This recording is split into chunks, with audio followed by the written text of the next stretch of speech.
আজকে আমি বানাবো খারখোল পাতা বাটা। তার জন্যে খারখোল পাতা নিয়ে নিয়েছি আর রসুন আর কাঁচা লঙ্কা, এই উপকরণটা আমার লাগবে।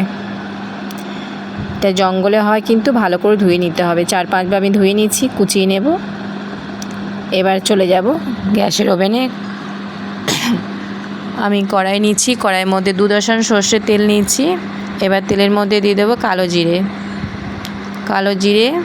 এবার রসুনটা ভালো করে ভেজে নিতে হবে, যাতে কাঁচা গন্ধটা না আসে রসুনের। এবার আমি একটু নাড়াচাড়া করে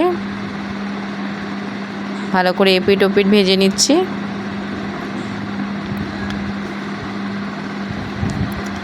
তারপরে কাঁচা লঙ্কা দিয়ে দেবো।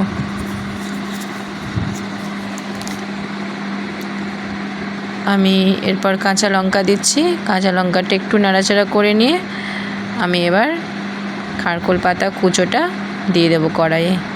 এই পাতাটা ঢাকা দিয়ে সেদ্ধ করে নিতে হবে, আর একটু যেন রস না থাকে বা জল যাতে না থাকে, খুব শুকনো শুকনো করে ভাজতে হবে। একটু লবণ দিলাম, একটু হলুদ দেবো।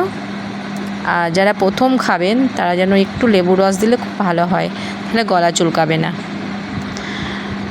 আমি প্রথমেই রান্না করছি খারখোল পাতা, আমি কোনোদিন রান্না করিনি, এই প্রথম। আমি ভালো করে নাড়াচাড়া করে জলটা শুকনো শুকনো করে নিচ্ছি, যাতে একটু রস না থাকে। আমি মিক্সারে আমি পেস্ট করে নেব, আপনারা শিলেও বাটতে পারেন। এবার নামাবার একটু আগে আমি একটু লেবুর রস দিয়ে দিচ্ছি, যাতে গলা না চুলকায়।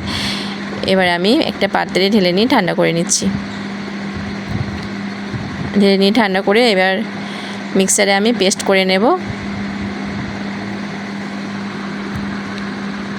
আমি মিক্সিং জারে আমি নিয়ে নিচ্ছি, এবার পেস্ট করে নেব। আমার তৈরি হয়ে গেছে।